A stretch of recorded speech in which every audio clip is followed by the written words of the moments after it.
welcome to the panel Shifting to Games. We have where can an indie or trad published author find paid work in the game world?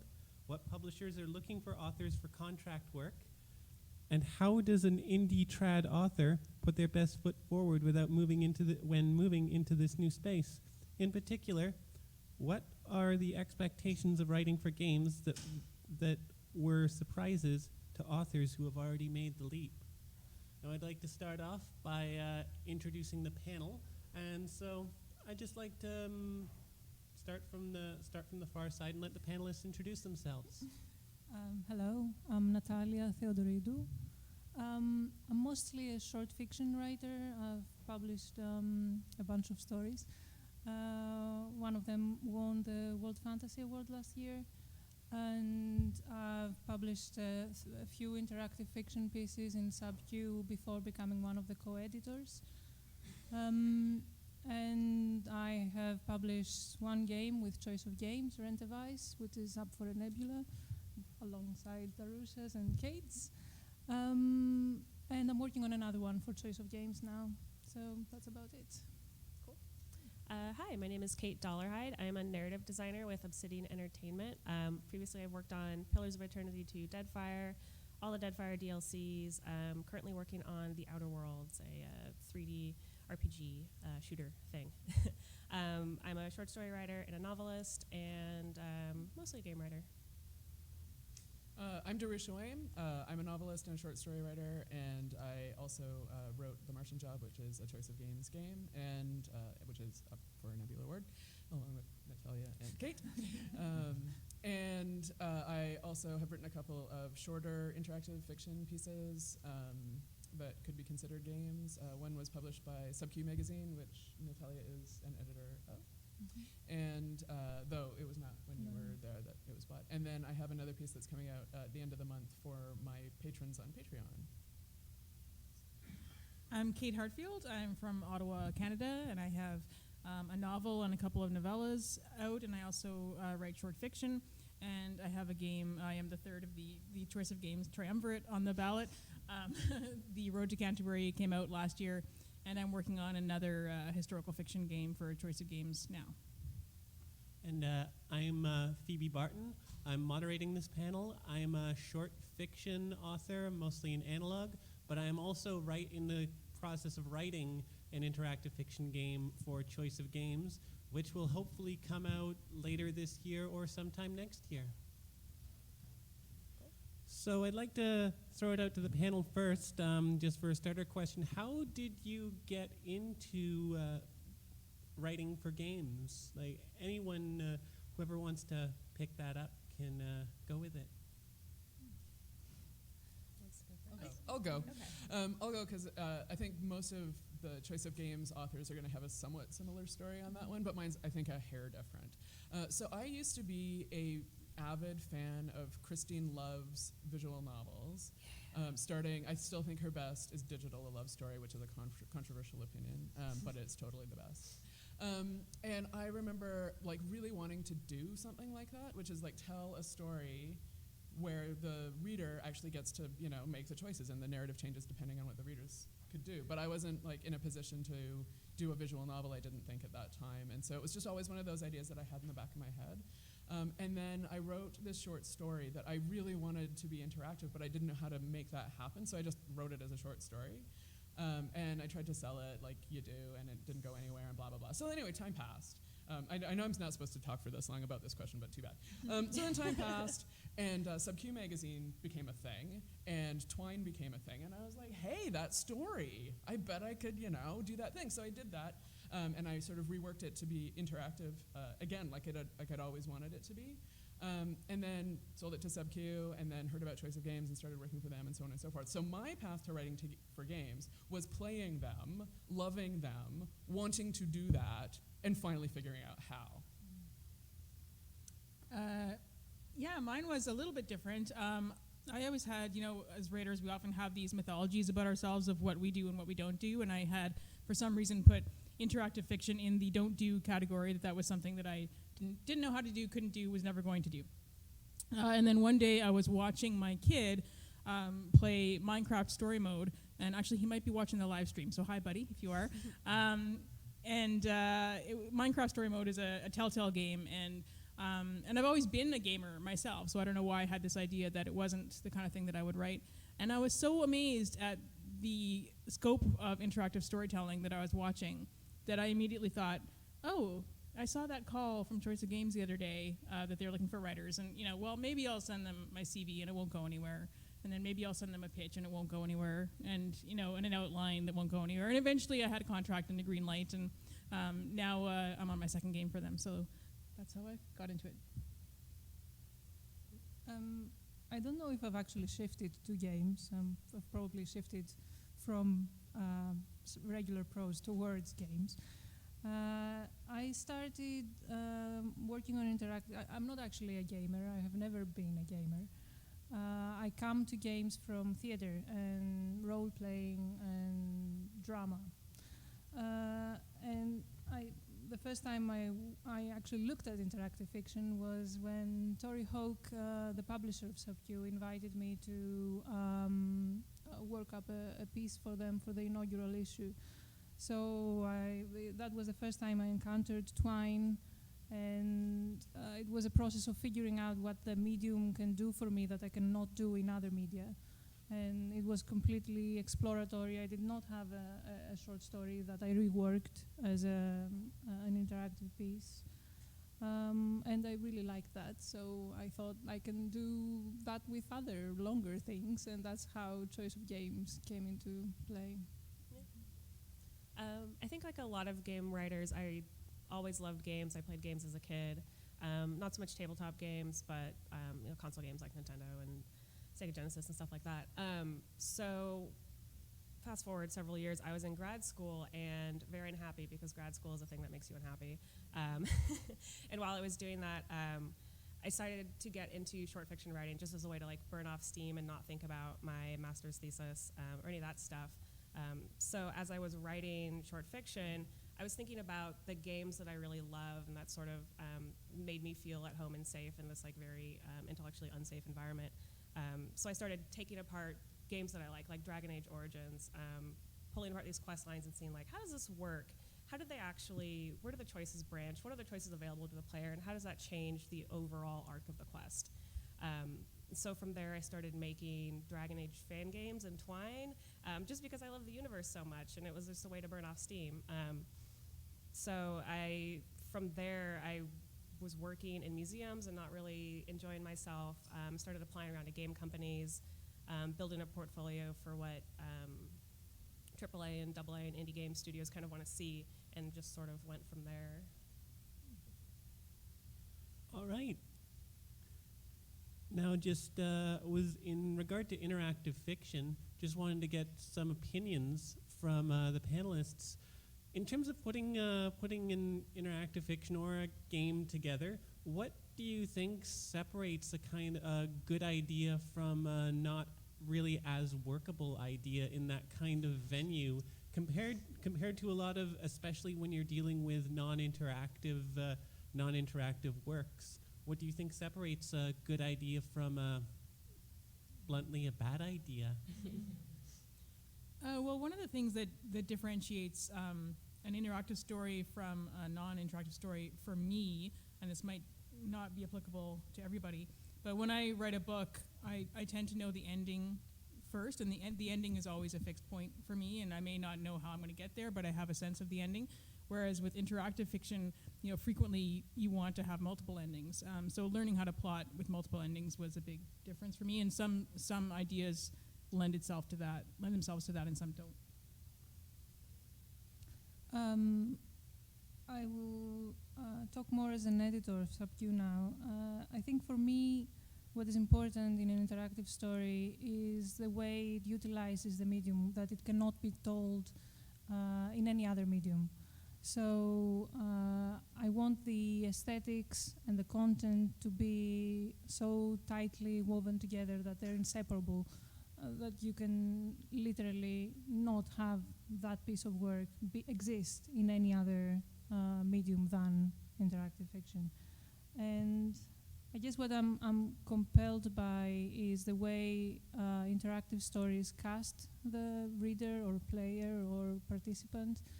Are you casting the reader as a student? Is the game teaching them how to do or how to be, or is it casting them as a teacher? Are you trying to teach the game to do something that you want?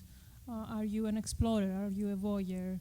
That's the kind of these are the kinds of questions that I'm interested in when looking at interactive work. Yeah, I think for me, my workspace is slightly different because I'm working on a large team of writers on a very large game that is sort of owned by a team of like 80 people, for example. So for us, it's about creating a space that's large enough for play, and in terms of like an idea space or a world. So a world that lends itself to feeling alive and having a lot of moving pieces, a place that you can tell a lot of different kinds of stories. So world building and the type of game writing I do is absolutely critical because it is the foundation that you tell your stories in.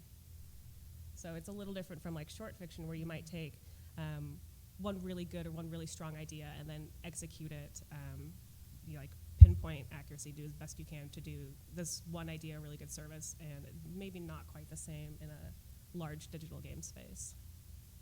Yeah, something that you said there that just sort of sparked something for me is like to create a space for play. And I think that that's one of the things about some kind of interactive fiction. I mean, not all interactive fiction is necessarily a game, but maybe that's a controversial opinion, but whatever. There it is. But I think that one of the things that interactive fiction does is it allows the reader, player, participant to play, to modify, to see like A/B test, to go this way, that way. What happens if this happens? What happens if that happens? And so you have that level of what if, which in speculative fiction we have as like the conceit, the point of what you're trying to do. But then you have another layer of what if. What if this choice leads to that? What if I push this button? What if I push that button? Why is it green? Like a whole other separate layer of what if that you don't have in linear prose. And can I just add that based on that, another pretty basic criterion for me is no ineffectual clicking. Don't just click to move on and read further. That's pretty basic for me. Mm-hmm. Well, just to go on from Kate's comment about going towards multiple endings rather than one single ending, and Kate's comment about leaving space for play, I just wanted to gauge some opinions just in terms of outlining, because I know choice of games is very, very definite on the requirement for an outline to keep writers from getting lost in the weeds.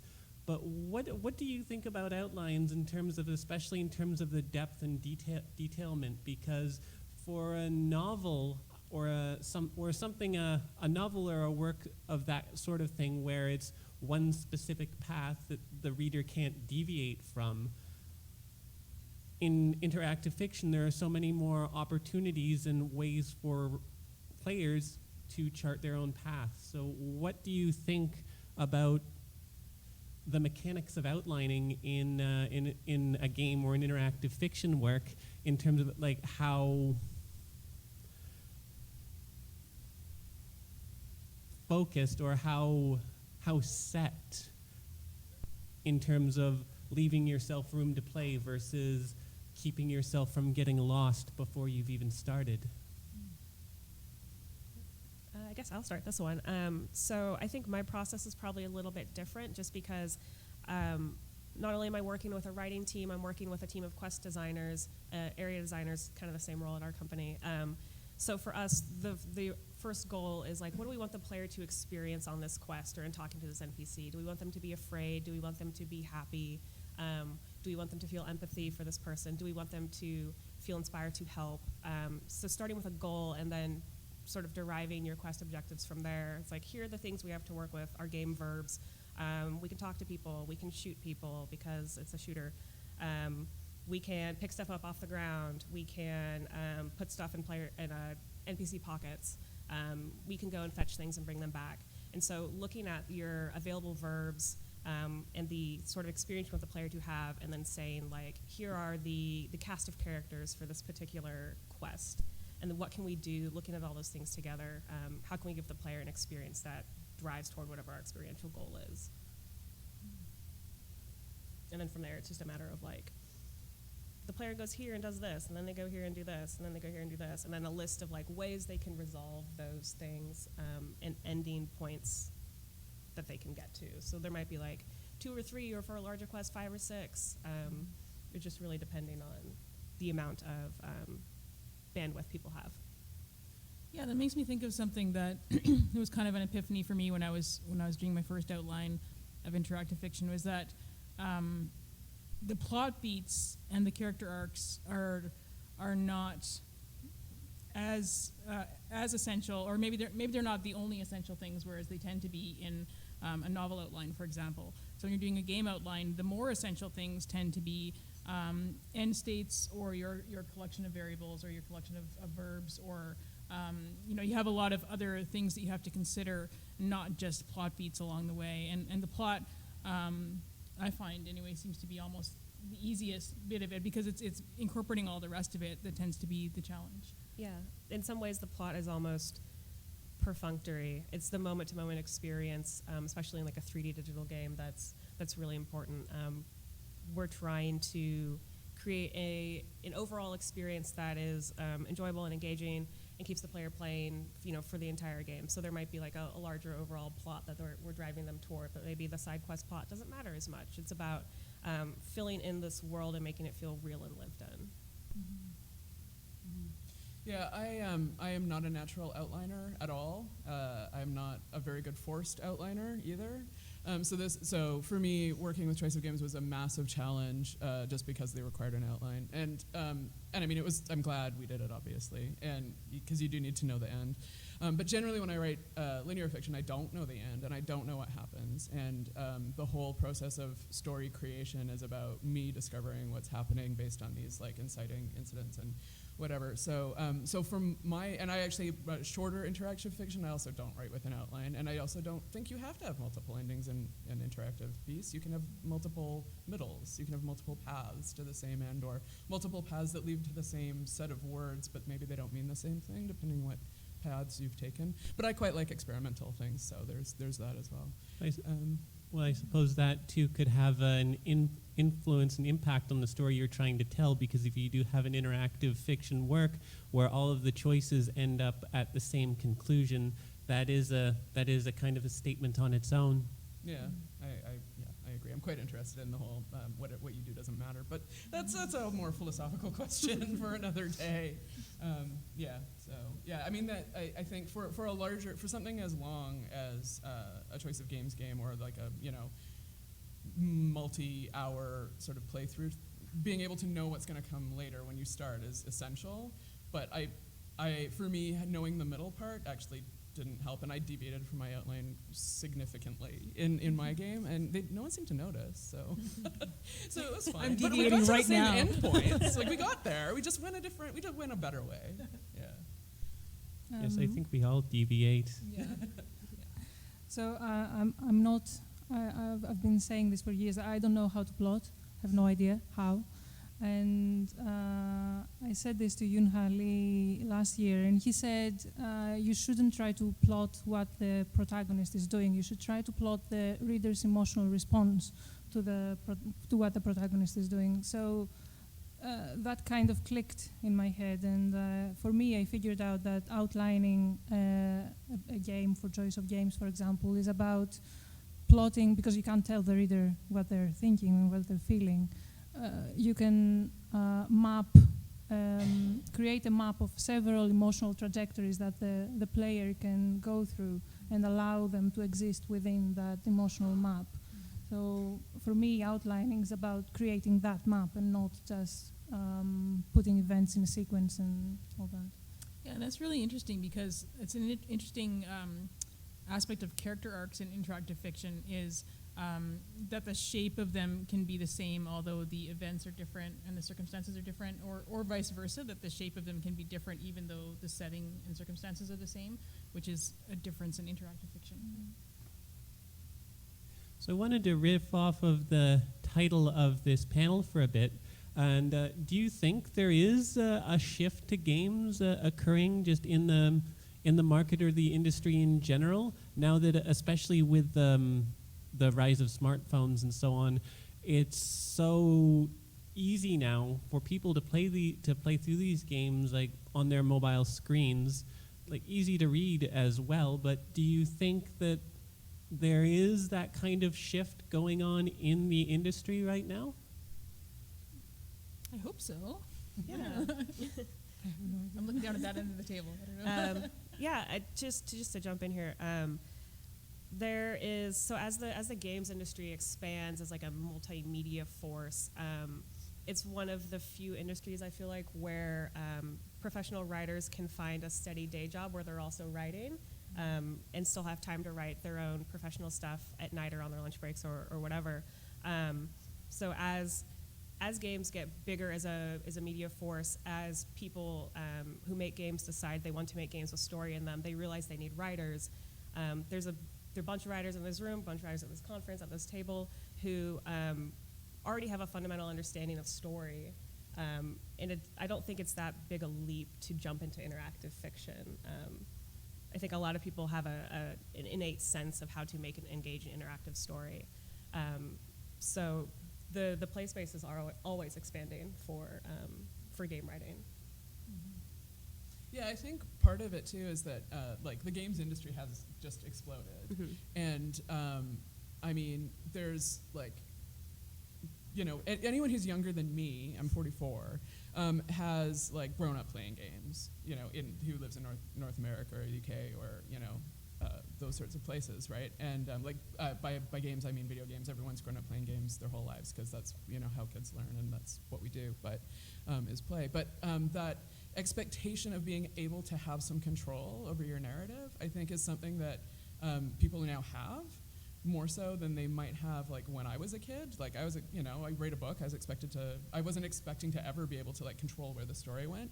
I mean, you read a choose your own adventure book and it's like, wow, this is like totally mind blowing, right? But I think nowadays, like people grow up with this notion of I should be able to control the story. I should be able to play a part in this. And so I think that expectation of the consumer, which is not a good word, but I mean, it covers all the bases there, that the expectation that they get to play a role in telling the story, I think is growing. And I think it's going to continue to grow. And so I think that the opportunity for modes of storytelling, especially now that we've got different technologies as well, to incorporate that sort of immediate feedback of the player, reader, person is going to just increase. Yeah, absolutely. And you see that in other media as well, like Punch Drunk now are creating playable shows where the participants are active agents in how the story is being told. I think that's really exciting. Yeah, I mean, that's in like live theater space as well, which is what you were talking about, but that's like all over the place. And I mean, even something like an escape room, which doesn't seem like interactive fiction, but totally is, right? Totally is. There's a story, you're acting it out, you're Absolutely. figuring it out. I mean, and these things are becoming huge, right? I did have another question for the panelists based on the actual nuts and bolts of all of the writing, because especially in my own experience, there is a lot of changing of gears between writing interactive and non-interactive works. So you the panelists, have you found that's an issue going from one medium to another? And have you had to work especially to juggle projects and deadlines, especially ones that involve changing gears like that?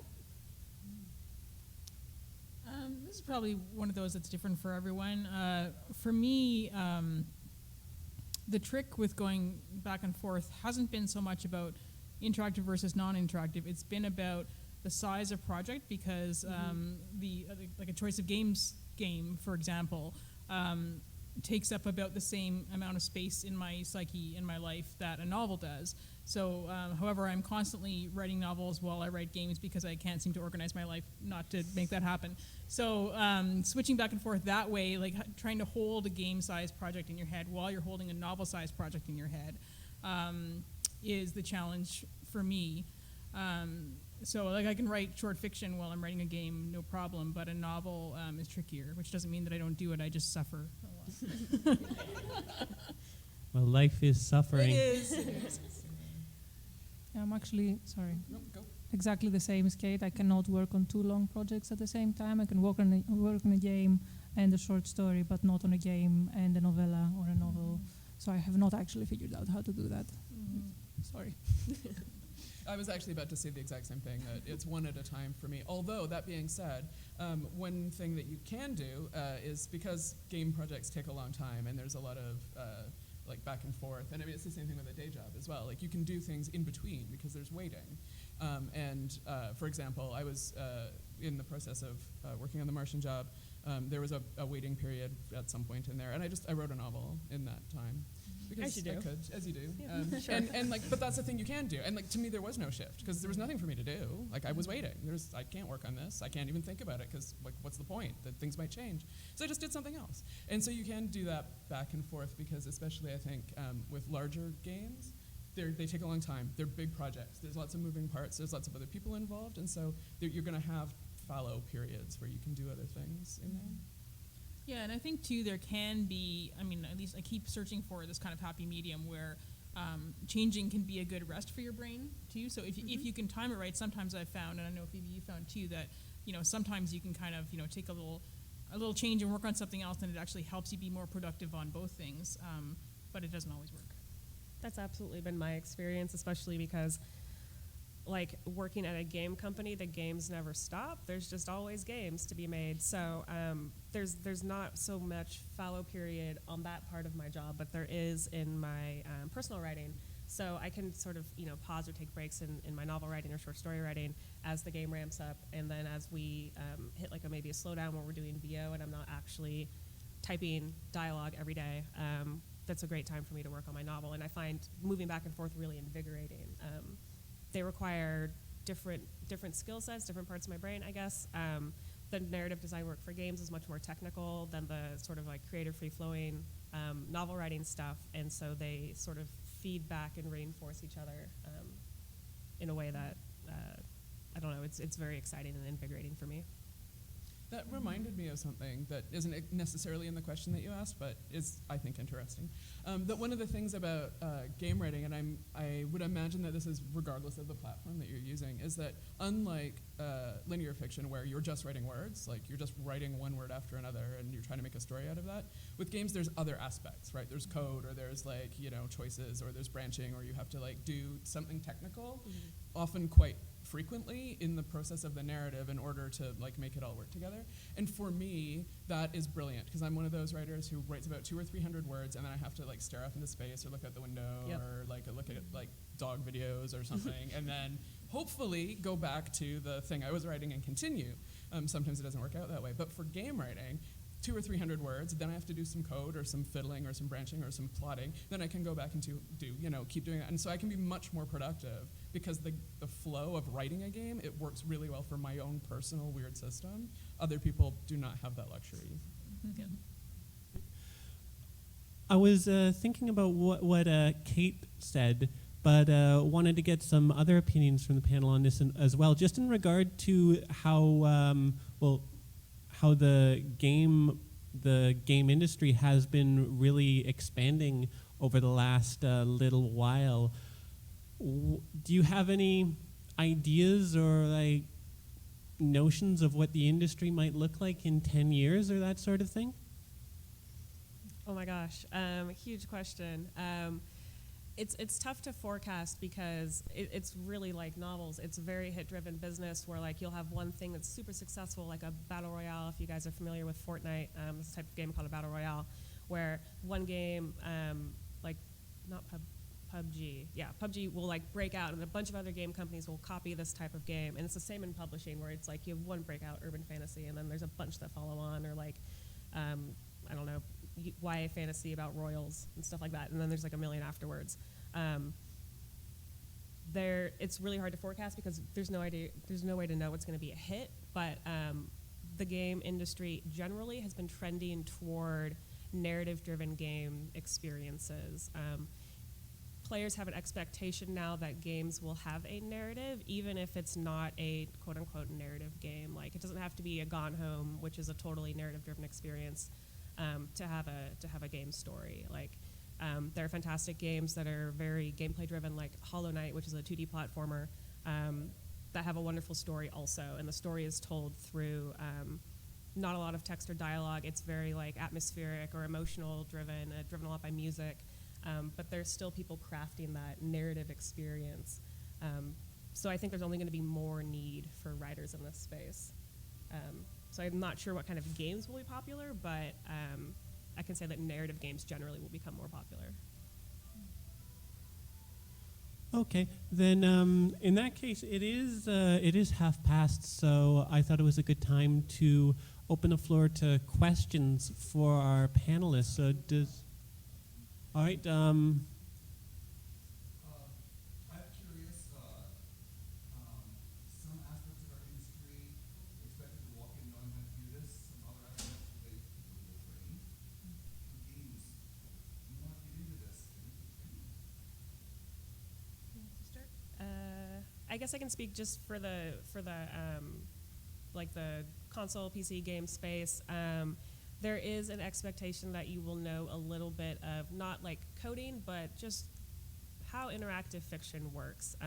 There's also some like nitty-gritty stuff you need to know that's dependent on your genre. So if you want to write for RPGs, for example, you need to have good dialogue, you need to have good prose, you need to be able to write like a paragraph long, pithy, interesting item description, which sounds very silly, but you have to write hundreds of them for an RPG.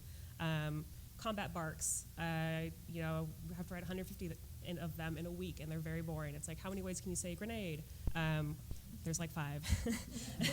Get down over here, stuff like that.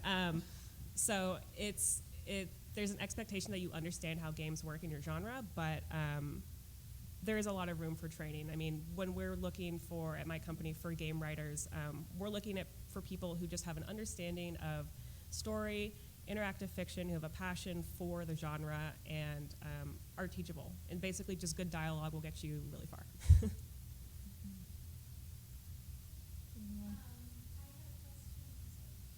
Oh, just to briefly talk about I think one of us can probably answer for choice of games, since we all.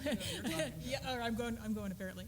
So when it came to choice of games, I have, I learned a little bit of BASIC on my Commodore 64 in like 1985, and that was my entirety of my coding experience. So I didn't have a lot of background from that side of things. On the fiction side, I had quite a bit more. So. And that seemed to be all that was necessary for Choice of Games. Choice Script, the language that Choice of Games is written in, is written to be user-friendly to writers. It's pretty easy to pick up, I thought. Everyone disagrees? Yeah, I agree. And to come from a different perspective, I have a friend who works for Magic Leap, which is the AR it's not vaporware, it's real. I've played with it, it's awesome. But not to rub that in. But I know that one of the title that he worked on is based on an existing storyline set in the universe of Dr. Gordborg by Greg Broadmeyer. And Greg is not a game maker; he's like a cartoon comics guy, and he wrote on that. And there's the writers for that were writers, and it was the game designers and the people that were doing the code that actually did the mechanical part of it all.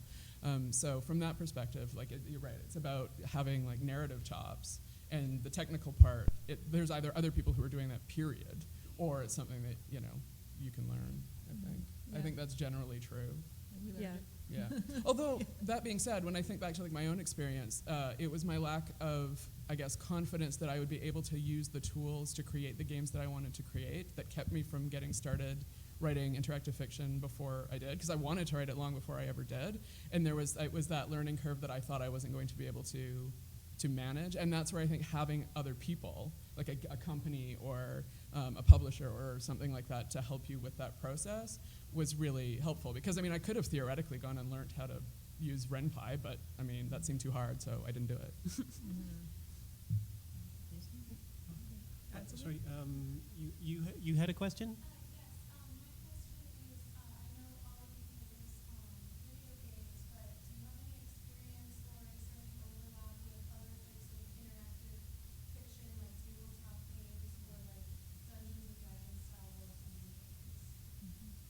Oh, definitely. Especially, I work at a company that makes RPGs, so almost everyone at the company plays D&D or other tabletop role-playing games, and it's very, those experiences are very core to our experiences making games. We try to bring that same ethos of like, anything can happen, literally anything, into the games, and games are by necessity constrictive because we cannot anticipate what the player will do, but having a background in tabletop, especially if you want to work in 3D RPGs, is huge. That's that will carry you a long way because you already understand the basics of just weird branching story. And I think maybe to like just more basically to answer your question, like tabletop RPGs hire writers. Yeah. So like Oh, yeah, yeah. you can just do that. For sure. I apologize, I sort of lost the exact hook of my question. I remember it was about fan fiction. And so I'm going to retrace my thoughts really quickly. You were saying evolution, I think there was something about recently this expectation that players will have, should have input on the outcome of stories. And I wonder to what degree that blossoming of fan fiction on the internet maybe help give rise to the current investment in So again, I don't know quite what the question is. What about fan fiction? Yeah. To what degree do you see a connection between the development of fan fiction and the current? I do, but I think it's the other way around. I think that it's the expectation that I'm going to say reader, that the reader gets to have an input is what actually makes fan fiction happen, right? Because they can't, right? If you're watching a TV show or whatever, like what happens is what happens, but you know it should actually be the other thing, so you have to write it yourself. Whereas with interactive fiction, you can just make that other thing happen, and I think that it's the impetus of wanting to participate that comes first, and then the way in which the participation happens comes after. But I mean, I could be wrong. Yeah, I think it's really fascinating. I think we're going to have more and more discussion about fan fiction at this conference in coming years, because I think it's influencing. It is influenced by the culture, and it is influencing. And I mean, it's on the Hugo ballot this year, so en masse. So yeah, I think it's a big part of it, and I think we see it in reflected in things like the way that people have responded to Game of Thrones and The Magicians, that the idea that, well, this was the wrong ending and we need a different ending, and so I think there's potentially a sort of toxic side to that, which is a whole other conversation, but it does, I think, reflect this idea that no, narrative is something we all participate in, which is related to gaming for sure. Yeah, absolutely. I think you were first, and then you. So you were talking earlier, and I know Elijah was too, in terms of the mechanics that are involved in moving games together, different stats, different things that have to be tracked, about different verbs that interactive. Do you find that as you're putting these things together, you start with the stories, the characters, things like that, and try to figure out how are you going to extrapolate different variables, attributes from that, or do you tend to start more with the mechanic side of it, the world building, and try to kind of extrapolate character and story from that? How do you deal with those behind the scenes numbers and behind the scenes related to the story? I have a little thought on that. Yeah, please. I really like it when all the behind-the-scenes stuff plays into the narrative and is part of the narrative and is inseparable from it in some way.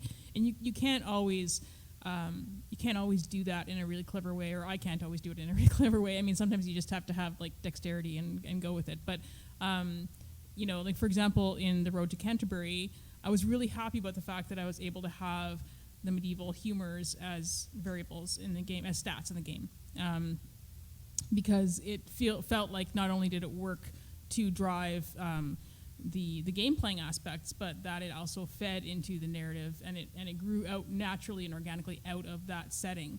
And so I really like when games are able to do that, when the things that you can do, the verbs that you have, are related to the setting and the plot in some way. Yeah, I'm of the opinion that everything is narrative in a game. Gameplay is narrative. How you interact with the world is narrative. So stats are narrative, and the more that you can make your stats inextricable from the story you're trying to tell or the experience you're giving the player, the tighter your narrative is. So absolutely agree. Yeah. To sort of go back to the sort of mechanical part of your question, for me, it was both. So there were some stats and variables and things that sort of I set out at the beginning. I'm talking about my Choice of Games game in particular, that I set out at the beginning, and then that drove what was going to happen. But then, I mean, I was making new stats like right up to the very last chapter, like because I need to track this. Oh, want to track that. Oh, that's going to be funny later. So, it's a bit of both, definitely. Yeah. So when you were saying, is it this or that? The answer is yes. When I was working on shorter interactive pieces with Twine, because I had absolutely no idea how Twine works, so for me sometimes it started from what the tool can offer me. So I wanted to experiment with something that allows the reader to view a story from multiple points of view. So, and then I came up with a story that made sense in that framework. So it can be either, yes. Okay, I think you had a question? Yeah, I think most of us here are kind of traditional-ish writers. We create something, you can get royalties from it 50 years later, grandchildren. But games all die because technology changes, content change. I think most of you work for companies, you get all that, but in terms of monetization, if you aren't going direct hire, if you maybe think about microtransactions and how us writers can monetize games, or how you see them being monetized. How do we get paid as writers besides direct hire? Well, I don't think games necessarily all die. I mean, like, you can still get like first edition D&D monster manuals, right? They've been around for a wee while. Yeah, but I mean, we're not only talking about computer games, so there is that. And I mean, there are some ways of future proofing. I mean, the internet, HTML is still going strong, and I mean, I think we'll probably be okay for a bit, HTML based things. But I mean, everything kind of waxes and wanes and things like that. So it's hard to actually answer your question. I mean, I think maybe you weren't here at the beginning, but like I've got a game that I'm putting out on Patreon. So if you want to talk microtransactions, that's what I'm doing there. So I mean, I think there's at the moment any kind of method of getting paid for your work is something that could happen in games. It's not actually all that different from anything else. And the Choice of Games model is not that different from the book model, too, in the sense that you control your intellectual property and you are paid in advance and you're paid royalties. Conceivably, you could take something that you worked on as an interactive fiction project and you could adapt it or monetize it, 20 years down the road.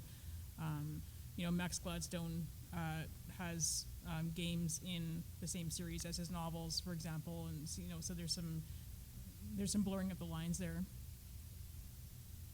Yeah, I think from just like a games industry standpoint, the money I get paid to make games is my salary, and that's it. There is a movement to sort of make games more like the film industry in that there's a potential for residuals and stuff like that. That's part of a larger effort to unionize the game industry, just in a way of, because the industry is so precarious and you can lose your job at any time and it really just waxes and wanes with the market, there is no long-term way really to make money off of your labor, aside from the salary you draw in. So I would say that, like, if you support long-term growth and payment in games for work people have done, support unionization in the games industry, because that's one of the best ways we can secure our futures, personally.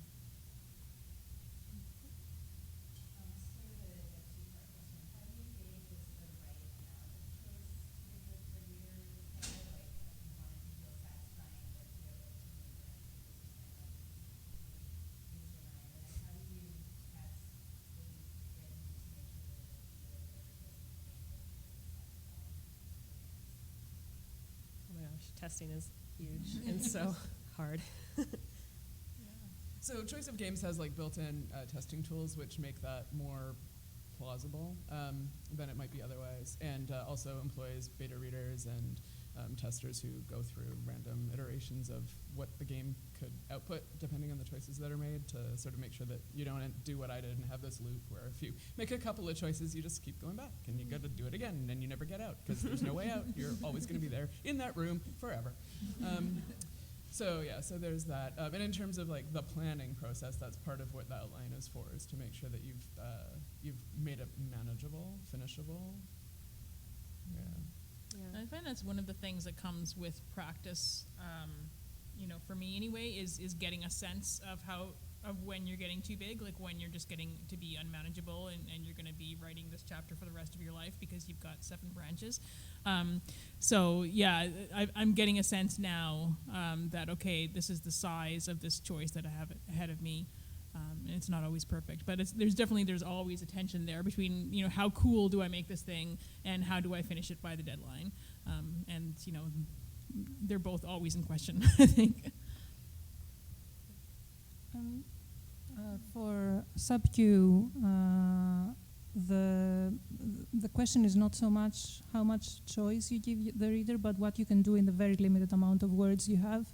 So the absolute maximum is 5,000 words. So you basically think in terms of flash fiction and what interesting things you can do within that space.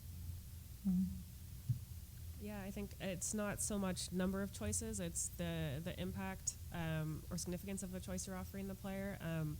In my experience, and granted it's pretty limited to digital games, players, if you give them a bunch of choices, they're like, oh, cool, I love a bunch of choices. If you give them 1 or 2 meaningful choices instead, that's just as cool. And it's easier to control 1 or 2 very large, significant branches instead of like 7 or 8 smaller ones, especially if you're making your story in a way that like it branches and then it comes back together. That's the easiest way to control the spiraling madness of a branching narrative, is to have braiding points, basically, where the story braids back together. So that's why you get branching middles. Was that you that said that, branching middles? Yeah. It's like where you can have endings that are not wildly divergent, but of very different paths to get there. I think you had a question? Yeah, I work at Choice of Games, so I wanted to add on to what Kate said. And I don't remember if this was your game. I'm not the official editor of Nebula version 18, but I had a chance to line review each one of them. And Thank you. thank you. And one of the things where authors can kind of get into trouble, and I know this is something at the time, is when the scope of a choice is temporally too fast or too slow. So like, and one of the examples now I realize is actually one of my authors, where the author would, in a given chapter, they would say like, well, how can we solve this problem? It's like, I'm going to ask this NPC to do this thing. I'm going to go solve it myself, or I'm going to secretly do like some other thing and that will solve it. And then the text that appears right after making that decision is like, cool. So a month later, this problem gets solved. Blah blah blah blah blah. And I'm like, whoa, you have moved way too quickly here, and so the player doesn't have any sense of where they are in time and space, because right up until that moment when you have this choice, which is branching in a pretty significant way, you're also skipping ahead in time really quickly, which certainly is okay, but you have to prepare the player, like, hey, what are you going to do like for the next 3 weeks? When the beats of your story before that might be moving in a much more moment to moment. I'm hanging out with this person, or I'm going to do it when I'm having a drink right now, or whatever. So it's kind of like, not that there's too much choice, but also what kind of choice is like making the player feel like they're moving forward in the game as well as in time. And this is a struggle I think in traditional fiction too. It's like, how quickly is this story happening? Is this story that takes place over a long period of time? And it's hard to do that in a 150,000 word project, let's say, right? Is keeping it slow even. Yeah, absolutely. Yeah, because then every choice that you give, you might have other choices, and you have to take those into account, and you can get too big. Yeah. Okay. I think we have time for one more question, so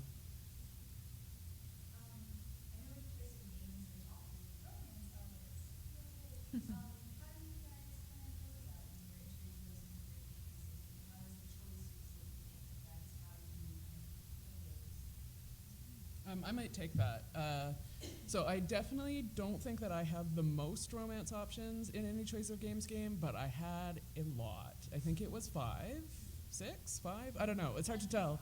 I think it's at least 5, and there might be like a 6 if you happen to just make a certain like set of. Anyway, and that was something I really wanted to do on purpose because I wanted to make sure that there was a poly option in the game, and in order to do that, you need to have a good number of potential partners.